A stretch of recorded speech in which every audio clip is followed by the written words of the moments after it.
Okay, so we rewrote our problem statement to our team is focusing on coordination and communication between the military, government agencies, and NGOs during disaster relief scenarios.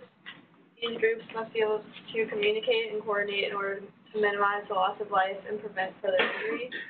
According to our interview candidates and survey respondents, primary communication during disasters is on email, and this severely limits the speed and amount of critical information that is shared between groups. Speak up, please, guys.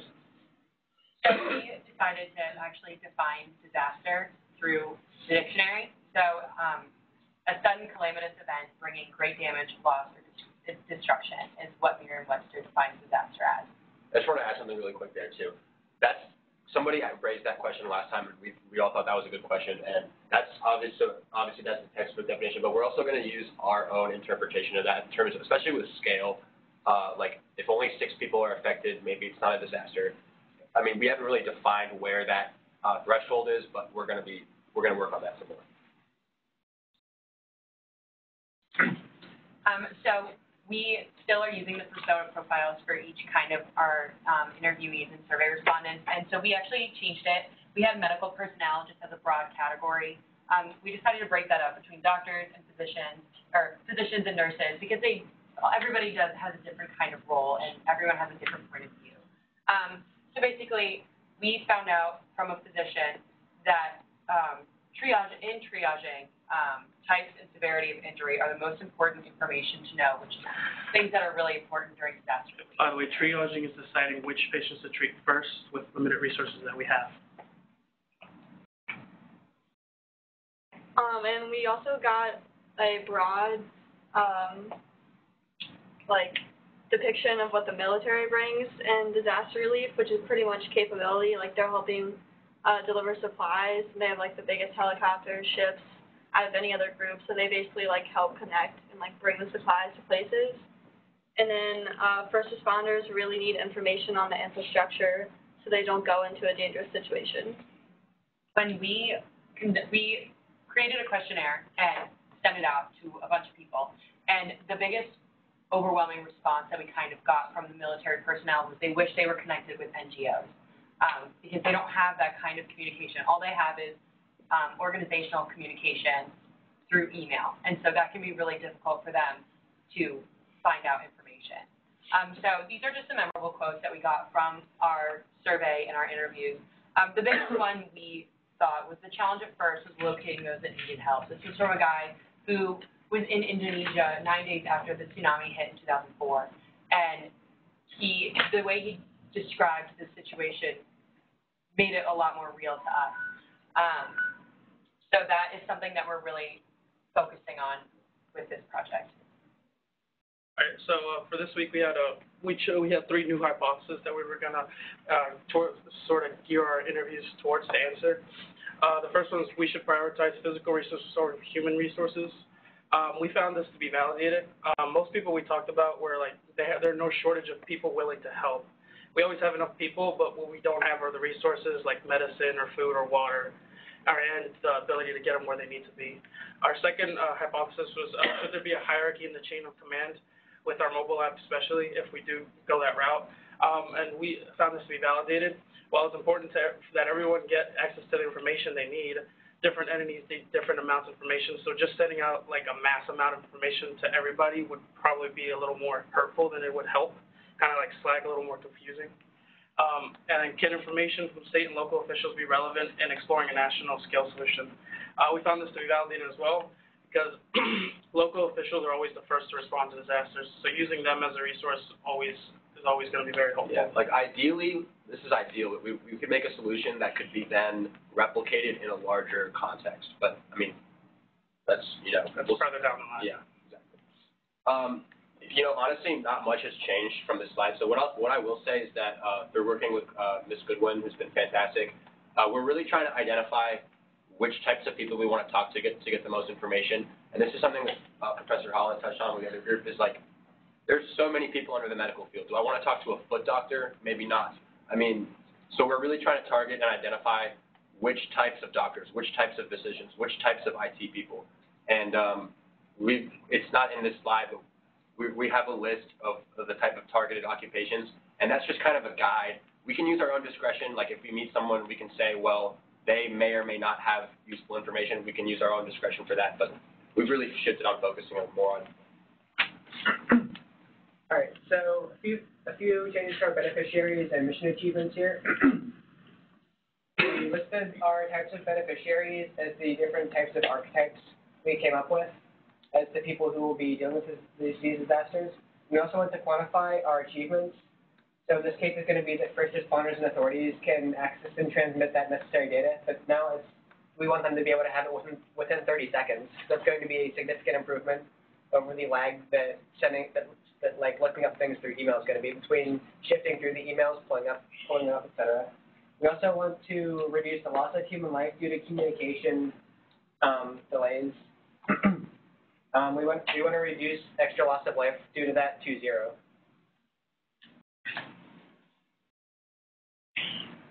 Our value proposition canvas basically stayed the same. So we'll move on to the next slide. Just one quick note for that, the archetype is going to depend on the type of occupation. Like the archetype might be different for the doctors we're looking at versus the IT people. So that's a very basic thing, but obviously when you get down to what types of first responders, the archetype will vary a little bit.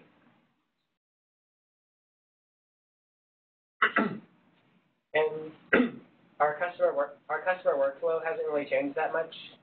We did space it out a bit more evenly so that people can read through what's happening between each path more easily, and we kept that in the same loop. We just kind of spaced it out so it's more evident to like people looking at it from a glance. And our minimum viable product hasn't changed at all yet. We're still going through that thing for now. I think we might skip one of the slides.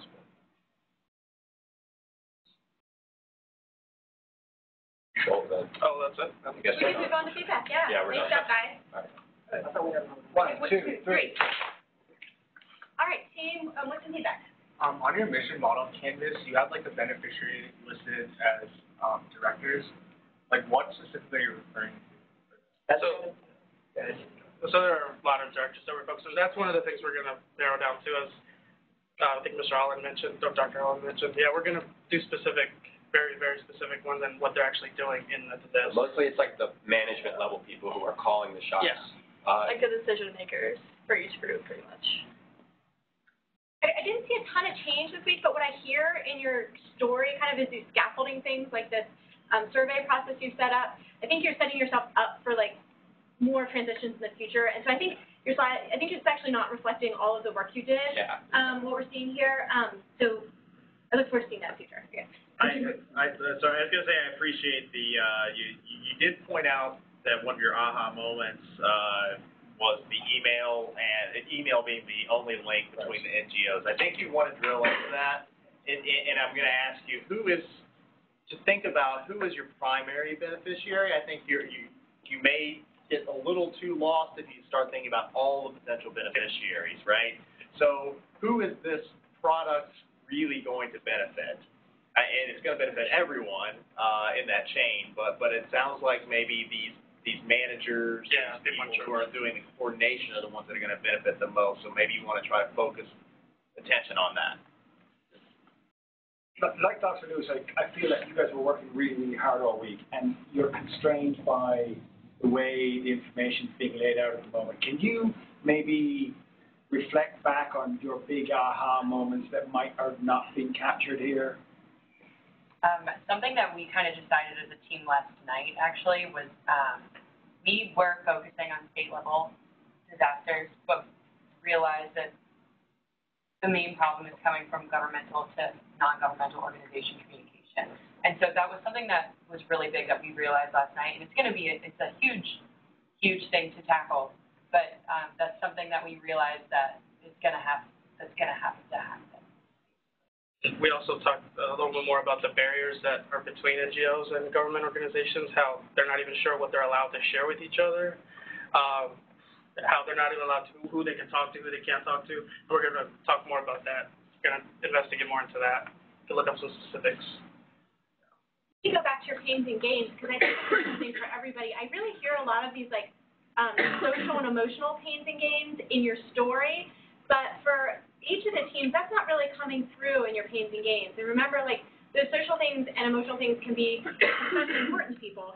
So thinking about, like, the government, well, who wants to look bad after a disaster and how they manage the situation? So, this need to look good to the community, things like that. I hear it in your stories, so get it to this too.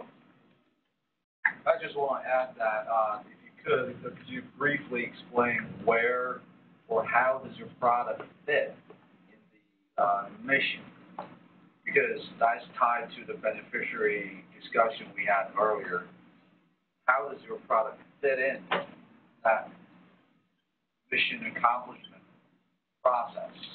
Well, we don't have a product yet, and we're still in the process of identifying what the problem is, because every time we try to talk to people about what exactly is the communication issue, first of all, we're getting conflicting answers, we're getting unclear answers, and I think that just comes down to we just need to talk to more people. And That's good. yeah. So I think it also means that depending on who you are, the problem is different. Right, exactly. So you might get to the point where to solve anything, to move forward in anything, is you need to define who is which is the most important customer that you're going to deal with. You got to come up with a solution for them. And once you get that, then you can start to branch out and add other things. But right now you're trying to eat the whole elephant at one sitting. And you need to just get that ham hock. Yeah, and our hypothesis for the week of whether we should establish a hierarchical method of communication, we were like, yeah, probably the directors and the managers need information way more than the other little guys on the field. Yeah, I don't want to tell you who is the most important. That's what we're focusing on next. Yeah. We've already talked about it, yeah. That's what we're focusing on. Be careful about making that judgment based on the people that you've been able to contact.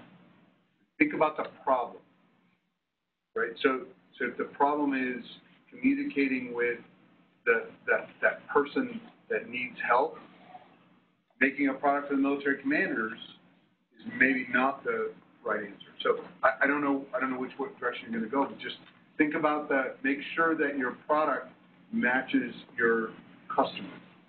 Thank you. Okay, we're good. All right. 1, 2, 3.